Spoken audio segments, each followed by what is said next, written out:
بسم اللہ الرحمن الرحیم ولو قال اذا جاء غد فانت طالق سنتين وقال المولى اذا جاء غد فانت حرة فجاء الغد لم تحل له حتى تنكح زوجا غيره وعدتها 3 حيض.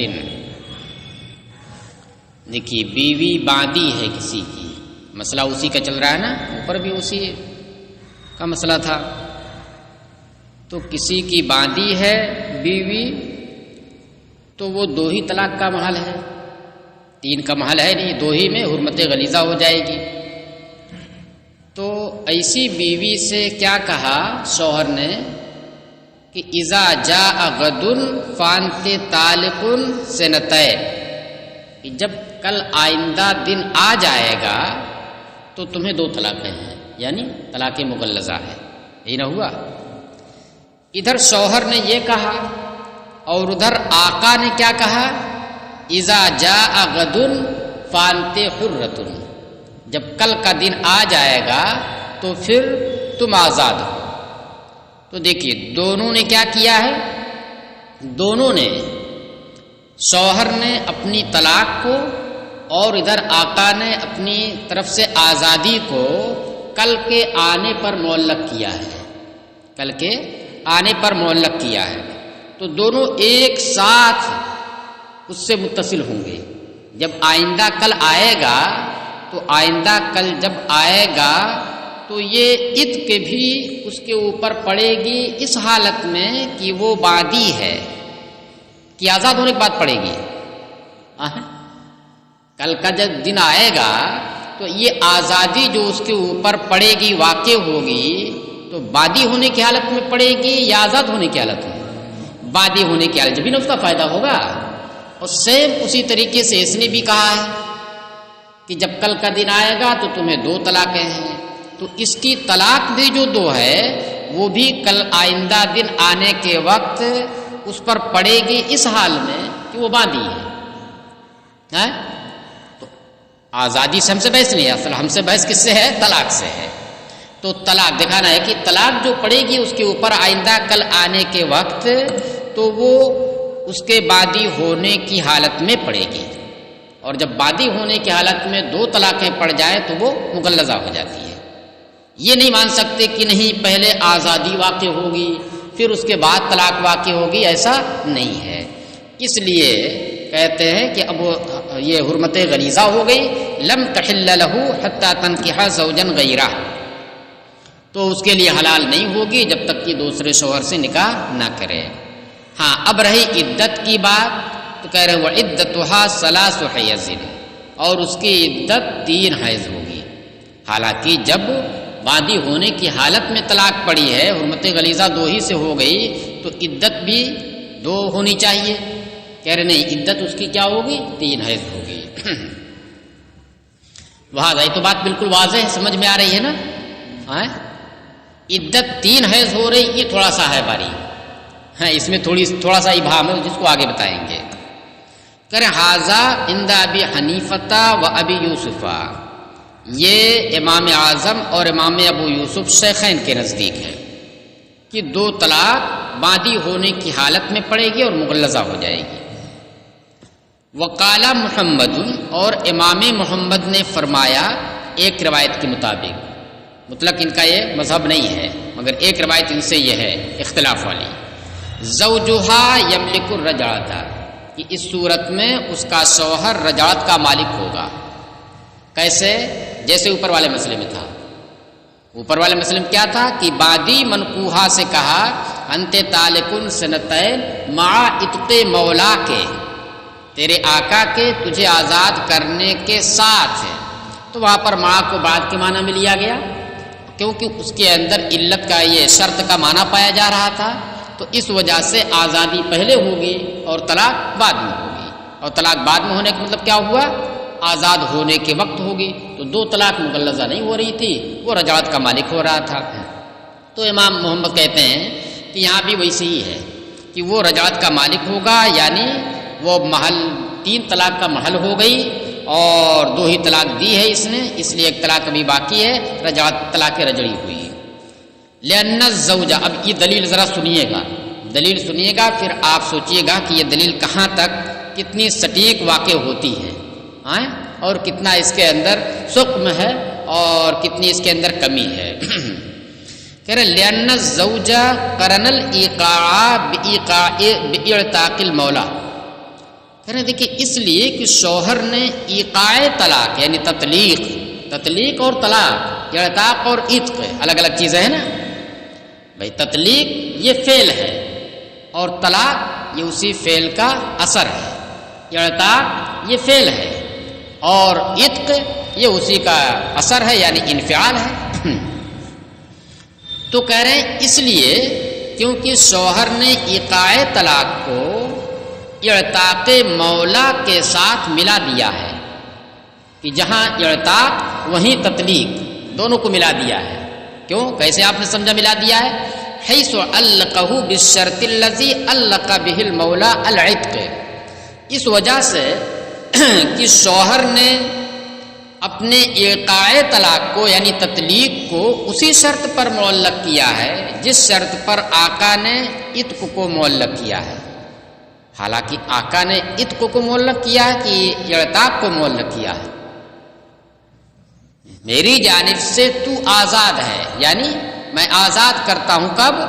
جب کل کا دن آئے گا، ہے نا یہ لیکن یہاں عتق کہہ دیا ہے۔ چلیے وَإِنَّمَا يَنْعَقِدُ الْمُعَلَّقُ سَبَبًا عِنْدَ الشَّرْطِ، اور معلق جیسے ایقاع طلاق یہ معلق ہو گیا، اور معلق جو ہوتا ہے وہ شرط کے وقت سبب بن کر منعقد ہوتا ہے۔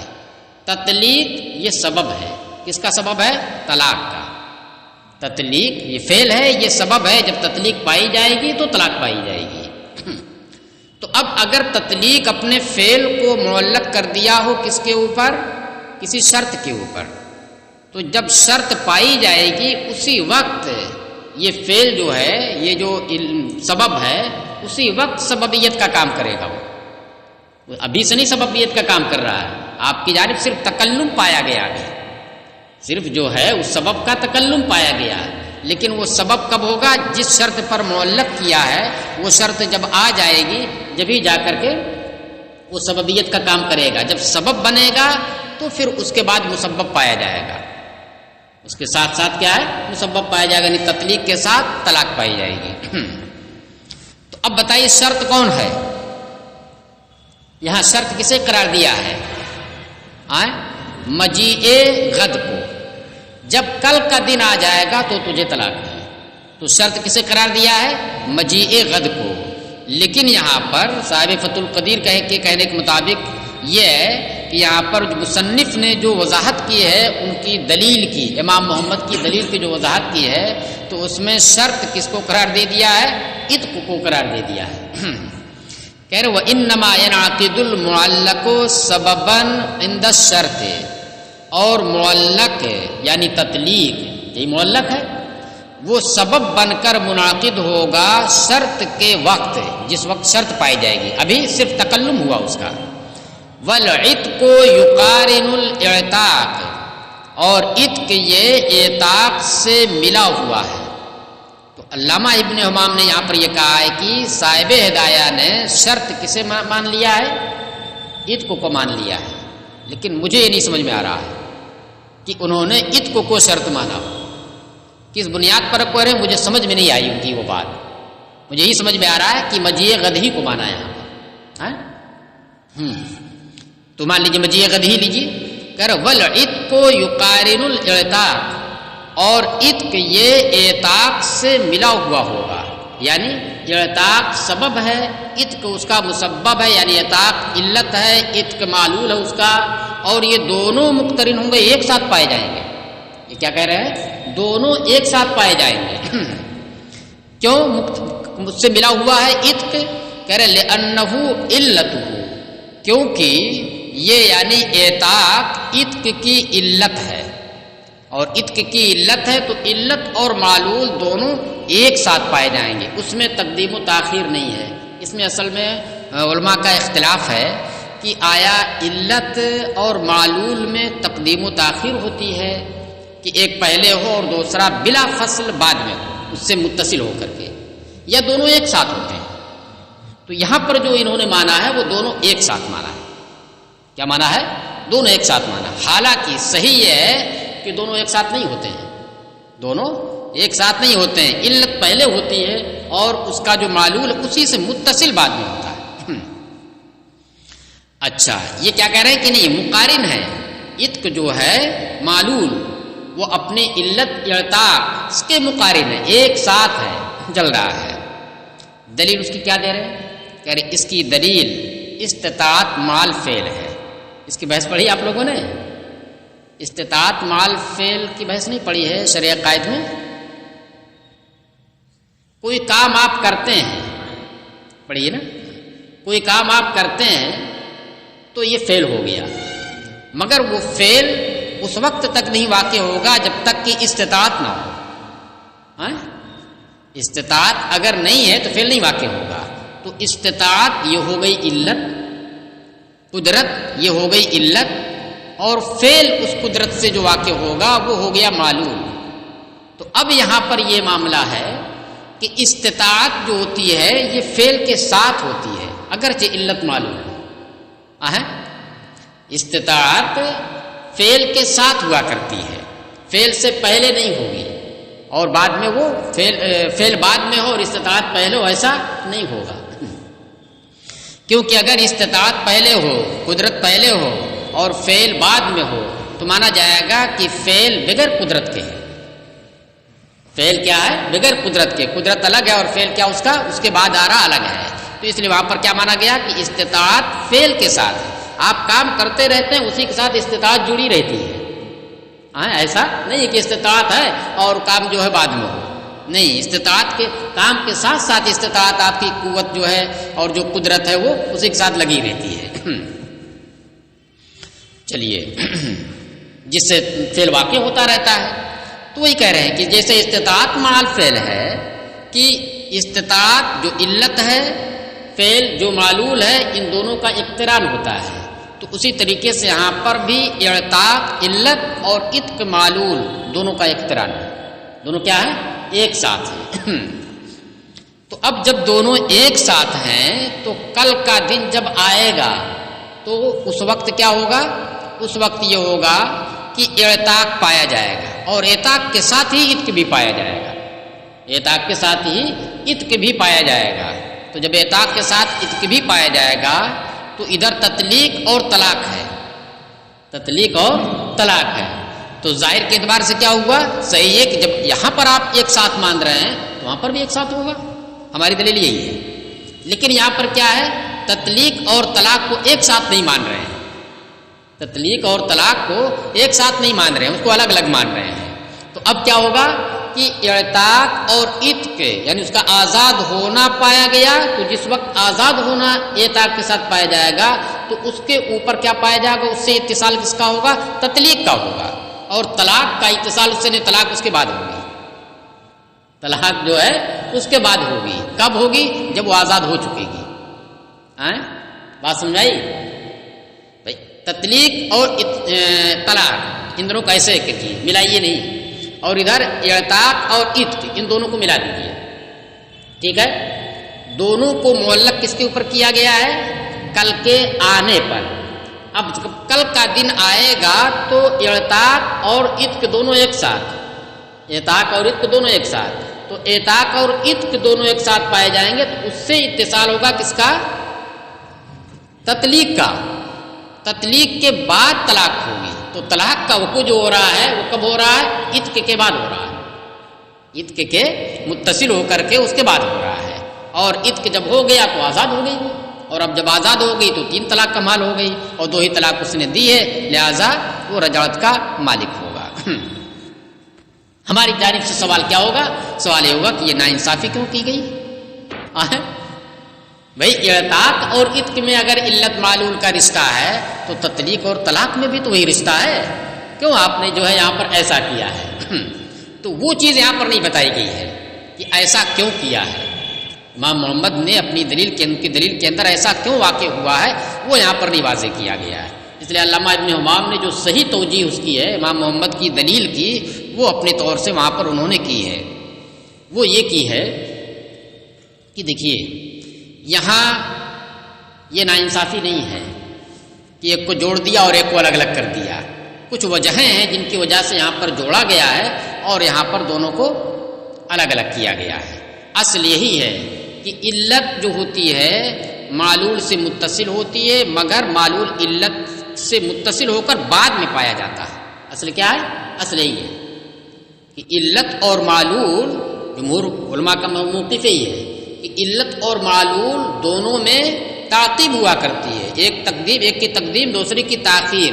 یہ اور بات ہے کہ اتصال رہتا بلا فصل رہتا ہے، اتصال رہتا ہے تو ایک پہلے اور ایک بعد میں متصل ہو کر کے، یہی اصل ہے.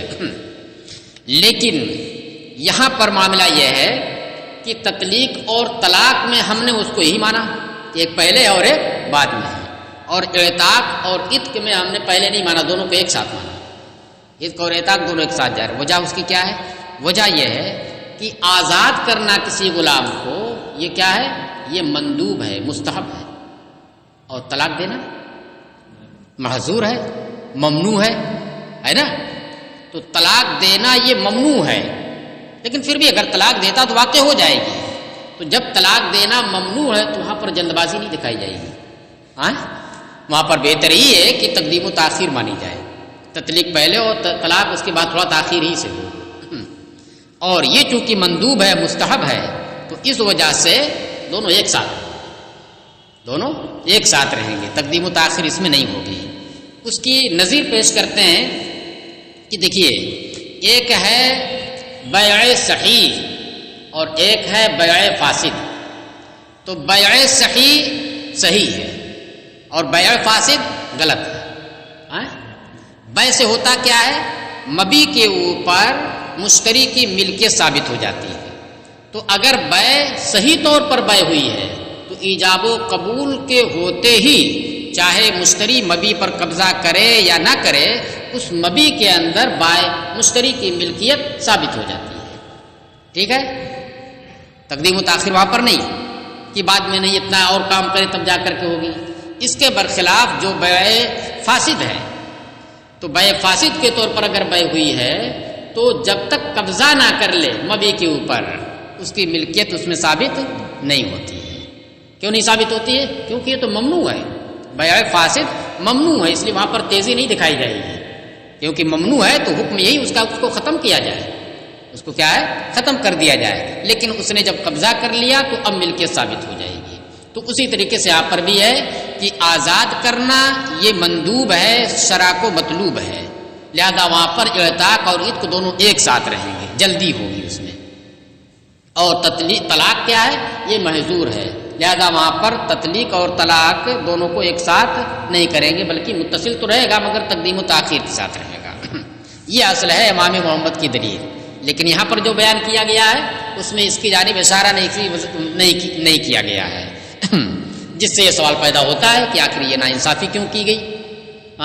یہاں تو آپ نے ملا دیا اعتاق اور عتق کو، اور تطلیق اور طلاق کو نہیں ملایا، وہاں پر تقدیم و تاخیر کرنا ہے. چلیے، تو صاحب عنایہ نے بھی یہ بات کہی ہے کہ یہاں پر مصنف صاحب ہدایہ نے جو امام محمد کے قول کی دلیل کی وضاحت کی ہے وہ صحیح نہیں ہے، وہ صحیح طور پر بیان نہیں کی گئی ہے. تو دیکھیے کیا کہہ رہے ہیں کہ اور معلق شرط کے وقت سبب بن کر منعقد ہوگا جب شرط پائی جائے گی، اور عتق یہ اعتاق سے ملا ہوا ہوگا، کیونکہ یہ اعتاق یہ عتق کی علت ہے.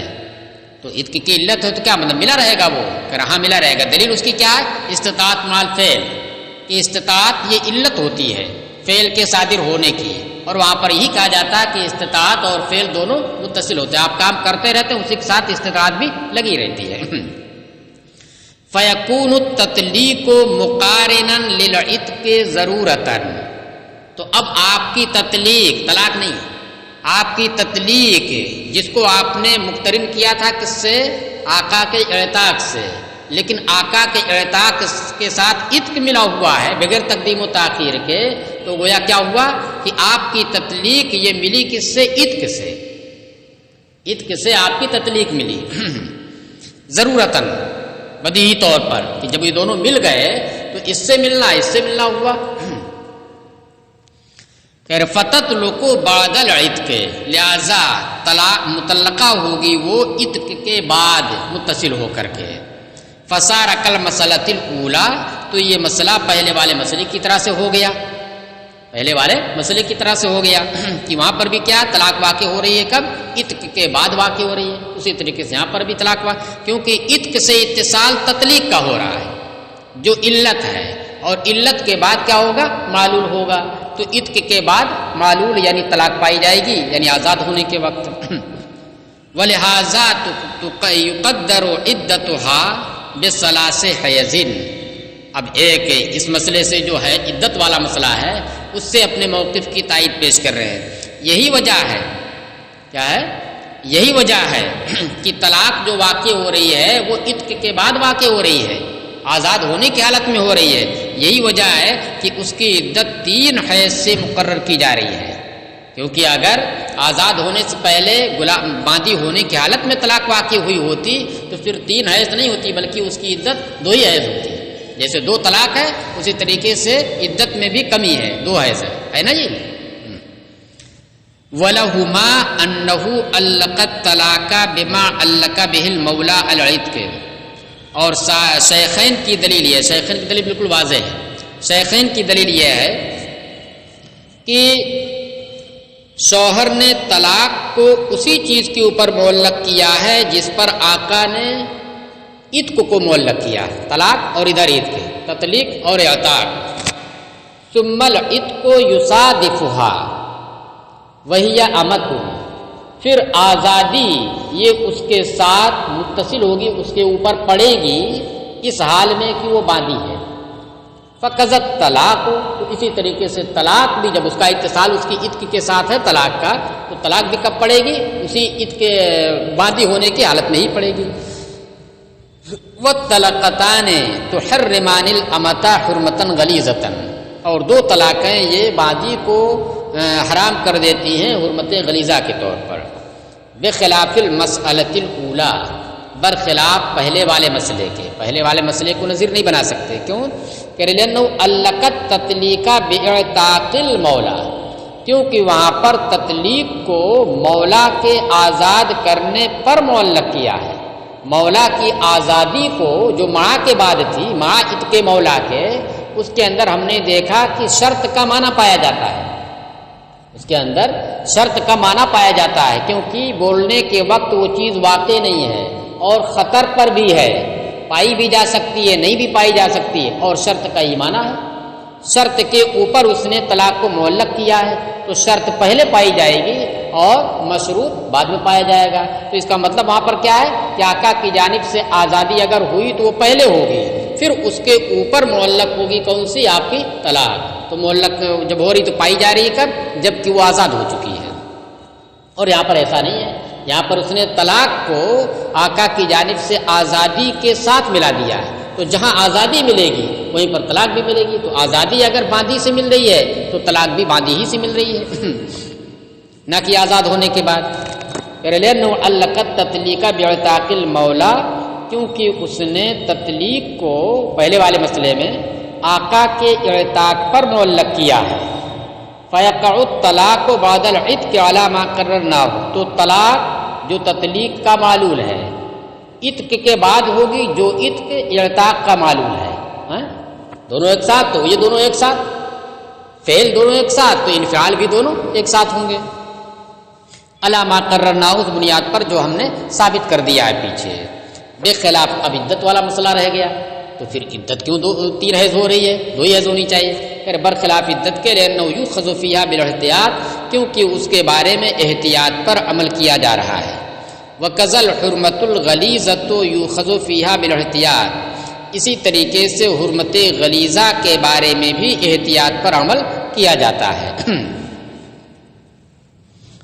چلیے کہ 2 ہی میں حرمت غلیظہ ہو جا رہی ہے، تو اس میں بھی اگر 2 ہی میں حرمت غلیظہ مان لیا جائے تو اس میں بھی احتیاط ہے، یہ اعلیٰ سبیل تنزل ہوگا۔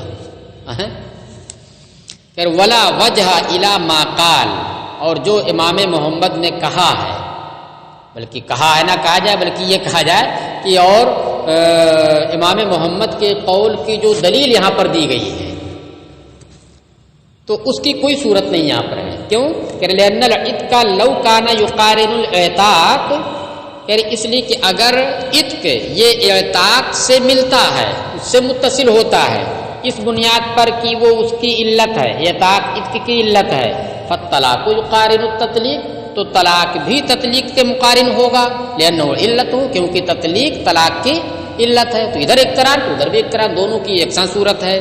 فیقترنان، لہذا جب ادھر بھی اس سے متصل ادھر اس سے متصل تو دونوں کے جو اثر ہے، دونوں کے جو معلول ہیں، وہ معلول دونوں کیا ہوں گے؟ مقترن ہوں گے، ایک ساتھ ہوں گے. اس معلول میں آپ نہیں کہہ سکتے کہ اس کا معلول پہلے اور اس کا معلول بعد میں ہے. چلیے، تو یہ تو رہی صاحب ہدایہ کی جانب سے بیان کی گئی دلیل، جو کھلے طور پر دیکھا گیا کہ یہ کیا ہو رہی ہے؟ صحیح نہیں ثابت ہو رہی ہے. ہاں، صحت کے قریب کچھ کیا ہوتی ہے جو عقل سے لگتی ہے، وہ جو ہم نے بیان کیا کہ ایک ہے محظور اور ایک ہے ممنوع، یہ مندوب. تو مندوب والے میں ہم نے کیا کیا ہے کہ عتق اور اعتاق دونوں کو جوڑ دیا ہے، اور محظور والے میں کیا کیا ہے؟ اس میں کیا دونوں کو تقدیم و تاخیر کے ساتھ کیا ہے.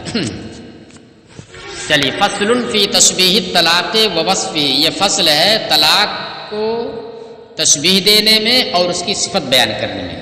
کبھی طلاق کو تشبیہ دے دیتے ہیں فلاں کی طرح طلاق، اور کبھی جو اس کی صفت بیان کر دیتے ہیں کہ بڑی سخت طلاق، بڑی لمبی چوڑی طلاق، تو یہ وصف ہو گیا اس کا. تو اس کا کیا حکم ہے؟ کہہ رہے ومن قال لامرأة انت طالق هكذا يشير بالابهام والسبابة والوسطى فهي ثلاث. کہنے اور اگر اب کسی نے اپنی بیوی سے کہا کہ تجھے طلاق ہے اتنی، کیا کہا؟ انت طالق هكذا، یہ لفظ استعمال کیا، تجھے طلاق ہے اتنی، جس کو اردو میں کہیں گے. اور یہ کہا اس حال میں کہ یشیر بالابہام والسبابہ والوسطی، اس حال میں اس طرح سے اس نے کہا کہ وہ اشارہ کر رہا ہے انگوٹھے سے، شہادت کی انگلی سے اور بیچ والی انگلی سے. تو یہ انگوٹھا ہو گیا، یہ شہادت کی انگلی، یہ بیچ والی انگلی. تو کس طرح سے کہا؟ انت طالق ہاکذا، اردو میں کیا کہا؟ تجھے طلاق ہے اتنی، تجھے طلاق ہے اتنی. ایک صورت تو یہ ہو گئی کہ اشارہ بھی کیا اور اتنی کا لفظ بھی استعمال کیا، اتنی کا لفظ بھی استعمال کیا. تو اتنی جو کہہ رہا ہے یہ اشارہ ہے، لفظ اشارہ ہے، یہ تو فعل اشارہ ہے نا، یہ تو اشارے کا فعل ہے. اور اتنی جو کہا اس نے اپنی زبان سے، یہاں کذا جو کہا یہ کیا ہے؟ یہ اشارہ کا لفظ ہے. جیسے ہاذا آپ کہتے ہیں، ہاتھ سے اسے کہتے ہیں آپ، لیکن زبان سے آپ کیا کہتے ہیں؟ ہاذا. تو اب دونوں کو اس نے کہا کہ اتنی طلاق اور 3 انگلیاں اس نے دکھائی، انگوٹھا اور یہ. تو ہم اور آپ ایسے دکھاتے ہیں؟ نہیں، ہمیں ہاں دیکھیے، یہ میں نے اس لیے ذکر کیا کہ دیکھیے عرف کا فرق پڑتا ہے، عرف کا فرق پڑتا ہے. اب کبھی ایسے دکھاتے ہیں، کبھی ایسے دکھا دیتے ہیں، جہاں جیسا عرف ہو ایسا ہوتا ہے. کیونکہ یہاں پر اختلاف بیان کریں گے، ملا کر کے کہا کہ اسے کھول کر کے کہا، کھول کر کے کہا تب مانا جائے گا، ملا کر کے کہا تو ایک ہی مانی جائے گی. یہ ساری بات ہے. تو ان ساری چیزوں کا تعلق کس سے ہے؟ آپ دیکھیں 2 کہتے ہیں، کوئی ضرور ایسے کہیں، ایسے کہہ دیتے ہیں لیکن سب سمجھ جاتے ہیں 2. کتنا چاہیے؟ بس 2 روپیہ چاہیے. وہاں کوئی کرتا ہے ایسے؟ نہیں کرتا ہے نا. تو اس کا ہمارے یہاں عرف ہے، دونوں کو ملا کر کے 2 مراد لیتے ہیں، ایک نہیں مراد لیتے ہیں. اور ہم کبھی نہیں ایسے اشارہ کرتے، اتنا تکلف ہو رہا ہے. بہت مشکل ہو رہا ہے نا. لیکن نہیں، جہاں کا عرف ہم ایسے کرتے ہوں گے. ہم تو ایسے کرتے ہیں، ان دونوں کو آرام سے ایسے پکڑ لیا اور 3 انگلیاں جو ہے دکھا دی. چلیے، تو بہرحال اس طریقے سے کہا کہ 3 انگلیاں دکھائی اور لفظ بھی کا اس کے لیے استعمال کیا، ہا کذا اتنا. جب ہم اتنا کہیں گے تو فوراً آپ دیکھنے لگیں گے. اگر ہم کہیں اتنا کہیں یا ہا کذا کہیں عربی میں تو فوراً آپ دیکھنے لگیں گے کس کی جانب اشارہ کرتے ہیں نا. لیکن اگر ہم ہا کذا نہ کہیں، اتنا نہ کہیں اور ایسے ہاتھ اٹھائے رہیں تو آپ کی توجہ بھی نہیں جائے گی، آپ سمجھیں گے بھی نہیں. چلیے، کہہ رہے اس طریقے سے اس نے کیا، ہا کذا بھی استعمال کیا اور 3 انگلیاں اٹھائی اس نے، انگوٹھا، سبابہ اور بیچ والی انگلی سے. فہی ثلاثن تو یہ 3 طلاق ہو جائے گی. فہذہ تطلیقۃ ثلاث تو یہ طلاق 3 طلاق ہو جائے گی. لأن الاشارۃ بالاصابع تفید العلم، زبان سے استعمال نہیں کیا ثلاثن، زبان سے استعمال نہیں کیا بلکہ 3 انگلی صرف دکھائی ہے، تو کہہ رہے تب بھی 3 ہو جائے گی. کیوں؟ کہہ رہے لأن الاشارۃ بالاصابع تفید العلم بالعدد فی مجرى العادۃ، کیونکہ انگلیوں سے اشارہ کرنا یہ عرف عادت میں، مجرى العادت عرف عادت میں، عادتاً یہ عرف ہے، عرف عادت میں عدد کے علم کا فائدہ دیتا ہے انگلیوں سے اشارہ کرنا. مگر کب؟ اذا اقترنت بالعدد المبہم، جب کہ وہ اشارہ عدد مبہم سے ملا ہوا ہو. آپ نے ہاکذا کہا اور پھر کیا ہے عدد مبہم دکھایا آپ نے، 3 اس طریقے سے آپ نے دکھایا اور اس کے بعد ہاکذا کہا، تو آپ کا اشارہ کا مطلب کیا ہوا؟ لفظ اشارہ. اشارہ کا مطلب کیا ہے؟ کلمہ اشارہ. اذا اقترنت، جب کہ اشارہ عدد مبہم سے ملا ہوا ہو. قال علیہ السلام، یہ جو اس طرح آپ کر رہے ہیں نا یہ عدد ہے مگر عدد مبہم ہے. اسی کو آپ نے کیا کہا 3، تو یہ عدد مسرہ ہو گیا، عدد مبہم نہیں ہوا. تو ایسے کہا تو یہ عدد ہے مبہم، لیکن جب آپ نے کیا کہہ دیا اتنا، تو اب یہ مسرہ ہو جائے گا، اب 3 واضح ہو جائے گا. تو جب اشارے کا لفظ یہ عدد مبہم سے ملا ہوا ہو تو پھر یہ انگلیوں سے اشارہ کرنا یہ عدد کے علم کا فائدہ دے گا، اس سے عدد جانا جائے گا. دلیل اس پر حضور علیہ السلام نے فرمایا الشہر ہاکذا وہاکذا وہاکذا الحدیث، پوری حدیث پڑھ ڈالیے. تو اس میں کیا ہے؟ اس میں یہ ہے کہ حضور صلی اللہ علیہ وسلم نے مہینے کے بارے میں فرمایا کہ یہ مہینہ 29 دن کا ہے، 30 دن کا نہیں بلکہ کتنے دن کا ہے؟ 29 دن کا. اور کیسے اس کو سمجھایا؟ الشہر ہاکذا ہاکذا ہاکذا. اس میں آگے حدیث میں ہے وخنس الابہام فی الثلاث اسریاء فی الاخیر، اس طرح سے ہے کہ تیسری مرتبہ میں آپ نے کیا کیا؟ انگوٹھے کو ملا دیا ہے. اسے کیا کہا؟ الشہر ہاکذا ہاکذا ہاکذا. تو کتنے دن ہوئے؟ 29 دن ہوئے. یہ مت سمجھیے گا کہ مہینہ اتنے کا ہوتا ہے اور دوسرا مہینہ اتنے کا ہوتا ہے اور تیسرا مہینہ اتنے کا ہوتا ہے. ہاں تب تو 3 آپشن ہو جائے گا نا، اور 2 ہی ہے یہ مہینہ، یا تو 29 کا اور یا تو 30 کا. وہ تو انگریزی مہینہ ہے کہ 28 کا بھی ہو جاتا ہے، 31 کا بھی ہو جاتا ہے، وہاں 4 چیزیں ہوتی ہیں. تو اس طریقے سے آپ نے فرمایا، تو انگلیاں دکھائیں اور پھر اس کے بعد ہاکذا کا لفظ بھی استعمال کیا. تو دیکھیے عدد کا فائدہ دیا اس نے، سامنے والے نے سمجھ لیا کہ حضور کیا فرما رہے ہیں، 29 دن کا مہینہ ہے یہ. چلیے ہاں وَإِنْ أَشَارَ بِوَاحِدَةٍ فَهِيَ وَاحِدَةٌ، یہ تو 3 سے اشارہ کیا تھا. یہ جو کہا ہے بالابہام والسبابہ والوسطیٰ، یہ قید اعتراضی نہیں کہ نہیں جب انگوٹھے ہی سے اشارہ کرے سبابہ ہی سے اشارہ کرے، جب بھی کسی بھی ایک مثال کے طور پر ایسے کر دیا تب بھی، ایسے کر دیا جب بھی 3 دکھا دیا. یہ بطور مثال ہے. وَإِنْ أَشَارَ بِوَاحِدَةٍ، اور اگر ایک انگلی سے اشارہ کیا فَهِيَ وَاحِدَةٌ، تو 1 طلاق واقع ہوگی. وَإِنْ أَشَارَ بِالسِّنَتَيْنِ، اور اگر 2 انگلیوں سے اشارہ کیا فَهِيَ سِنَتَانِ، تو وہ 2 طلاقیں ہو جائیں گی. لِمَا قُلْنَا، بسبب اس کے جو ہم نے کہا. کیا کہا؟ کہ عدد مبہم سے جب لفظ اشارہ مل جائے تو پھر وہ عدد کے علم کا فائدہ دیتا ہے. تو جب آپ نے ملا دیا 2 کا عدد مبہم رکھ کر کے اشارہ کا لفظ ملا دیا تو 2 کے عدد کا فائدہ دے گا، 1 سے ملایا تو 1 کے عدد کا فائدہ دے گا. دیکھیے اب آگے رہی بات کہ اشارہ جو واقع ہوگا ملی ہوئی انگلیوں سے ہوگا یا کہ کھلی ہوئی انگلیوں سے ہوگا.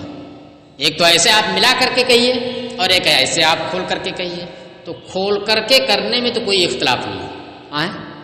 کھول کر کے اگر کہا تو بالکل واضح 1 2 3 ہے. کہہ رہے والاشارۃ تقع بالمنشورۃ منہا، اور اشارہ واقع ہوتا ہے کھلی ہوئی انگلیوں سے.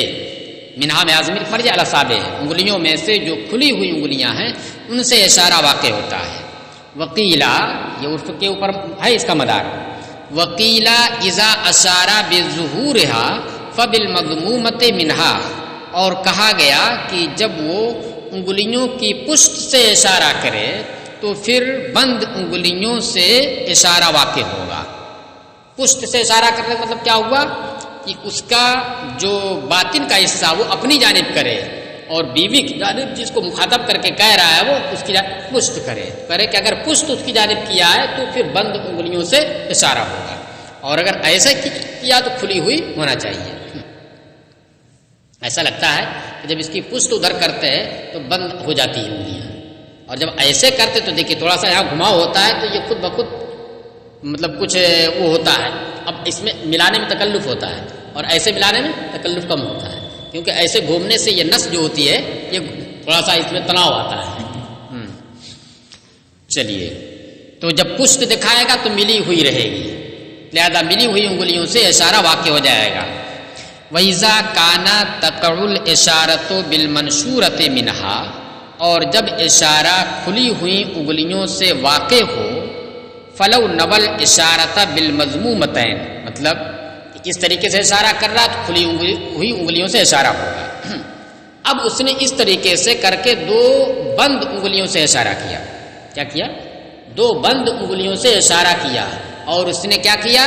ارادہ کیا، نیت کیا دو کی، اس نے دو سے اشارہ کرنے کی نیت کیا، اور مگر کس طریقے سے کیا؟ ملا کر کے، کھول کر کے نہیں بلکہ ملا کر کے۔ تو اب جب عرف یہ ہے کہ اگر آپ اس کے باطن کو سامنے کریں، جو عام طور سے یہی طریقہ ہوتا ہے، اس طریقے سے کریں تو کھلی ہوئی انگلیوں سے اشارہ مانا جائے گا، اور اس میں آپ نے اگر ملا دیا تو جب ملا دیں گے تو ایک ہی طلاق واقع ہوگی، اشارہ یہ نہیں مانا جائے گا، ایک ہی ہو جائے گی یہ۔ لیکن اس صورت میں اگر متعلق نے دو کی نیت کر لی کہ دو میری نیت ہے، تو کہہ رہے ہیں کہ احتمال تو ہے ہی ہے، بھائی دو انگلیاں کھڑی کی ہے اس نے، وہ ایسے بھی کر سکتا تھا، لیکن دو کھڑی بس ملا دیا ہے تو کہہ رکھنی میری نیت دو کی ہے، تو کہہ رہے ہیں کہ چونکہ احتمال ہے ہی ہے اس کا دو کا، تو دیانتاً تقسیم یہ اس کو مان لیا جائے گا، یہ جھوٹا نہیں کہا جائے گا اسے، لیکن قاضی جو ہے ایک ہی کا فیصلہ کرے گا۔ اور جب اشارہ کھلی ہوئی انگلیوں سے واقع ہو تو اگر وہ نیت کرے دو ملی ہوئی انگلیوں سے اشارے کی نیت کرے، وہ مراد کیا لے؟ دو کی، کرے یصدق دیانتاً لا قضاءً، تو دیانتاً اس کی تصدیق کر دی جائے گی، قضاءً نہیں، قضاءً ایک ہی مانی جائے گی۔ وَقَضَا إِذَا نَوَى الْإِشَارَةَ بِالْكَفِّ، اور اسی طریقے سے جب اس نے ہتھیلی سے اشارے کی نیت کی، مطلب ایسے کیا نا، ایسے اس نے کیا یا ایسے کیا اس نے یا ایسے کیا جیسے بھی کیا، تو انگلی سے اشارہ نہ ہو رہا ہے، ظاہر ہی ہے کہ انگلی سے اشارہ اس نے کیا، لیکن کیا کریں نا، میں نے ہتھیلی سے اشارہ کیا تھا اور یہ ہتھیلی ایک ہی ہے، ایک طلاق واقع ہونی چاہیے۔ کہہ رہے ہیں ہاں دیانتاً تو تصدیق کر دی جائے گی کیونکہ ہتھیلی بھی آ رہی ہے اشارے میں، لیکن قضا نہیں کی جائے گی کیونکہ ظاہر کے خلاف ہے، ہاں ظاہر کے خلاف ہے۔ ظاہر تو یہ ہے کہ اشارہ جب ہتھیلی سے کیا جاتا تو ایسے کیا جاتا، ملا کر کے اور ایسے ہتھیلی دکھائی جاتی ہے، اور آپ نے کیا کیا؟ ایسے ہتھیلی کو تو آپ نے چھپا بھی دیا، لیکن پھر بھی ہتھیلی اس کے سامنے جا رہی ہے، تو اس وجہ سے کہہ رہے ہیں کہ جب احتمال ہے تو دیانتاً تصدیق کی جائے گی مگر قضا نہیں کی جائے گی، وہی کہہ رہے ہیں۔ اور اسی طریقے سے جب اس نے ہتھیلی سے اشارے کی نیت کی، کہہ رہے حتی یقع، تو اس صورت میں بھی دیانتاً تصدیق کی جائے گی، قضا نہیں۔ اب دیکھیں دونوں کے بارے میں سنیے کیا واقع ہوگی۔ حتی یقع فی الاولی سنتان دیانتاً، یہاں تک کہ پہلی والی صورت میں جب دو انگلیوں کو ملا کر کے اس نے اشارہ کیا تو ایک ہی واقع ہوگی، جب ملی ہوئی ہے تو ایک ہی واقع ہوگی، اور جب ایک ہی واقع ہوگی تو اس نے نیت کیا کی ہے؟ دو واقع ہونے کی، تو کہہ رہے یہاں تک کہ پہلے والے مسئلے میں دو طلاقیں واقع ہوں گی مگر دیانتاً۔ وفی الثانیۃ، اور دوسرے والے مسئلے میں، دوسری والی صورت میں جس نے انگلی سے اشارہ کر کے بعد میں کیا کہہ رہا ہے؟ میری نیت ہتھیلی سے اشارہ کرنا ہے، تو کہہ رہے ہیں کہ دوسرے والے مسئلے میں واحدۃ، ایک طلاق واقع ہوگی، مگر وہ ایک طلاق کیسے واقع ہوگی؟ دیانتاً، قضا نہیں۔ کیوں دیانتاً آپ مان نہ کرے؟ لأنه يحتمل، کیونکہ یہ اس کا احتمال ہے، رکھتا ہے، لیکنه خلاف الظاہر، لیکن ظاہر کے خلاف ہے، اس وجہ سے قاضی فیصلہ اس پر نہیں کرے گا۔ ولو لم يقل هكذا يقع واحدۃ، اور اگر لاکھ انگلی سے اس نے اشارہ کیا لیکن لفظ اشارہ نہیں بولا، وہ ہاکذا نہیں کہا، اتنا کا لفظ اردو میں نہیں کہا، تو کہہ رہے کہ پھر اس کا کوئی اعتبار نہیں ہے۔ انگلی دکھائی انت طالقن، بیوی سے کیا کہا؟ انت طالقن، تو یہ بیکار ہے، اس کا کوئی مطلب نہیں ہے. اس کا مطلب کب ہوتا؟ جب ہاکذا کو بھی اس سے جوڑتا. کہ ولو لم یقل ہاکذا یقع واحدۃ، اور اگر اس نے ہاکذا کا لفظ نہیں کہا تو ایک ہی طلاق واقع ہوگی. لأنه لم تقترن بالعدد المبہم، کیونکہ لفظ اشارہ عدد مبہم سے ملا نہیں. فبقی الاعتبار لقولہ انت طالق، لہذا اس کے قول انت طالق کا اعتبار ہی باقی رہا، اشارے کا اعتبار ختم.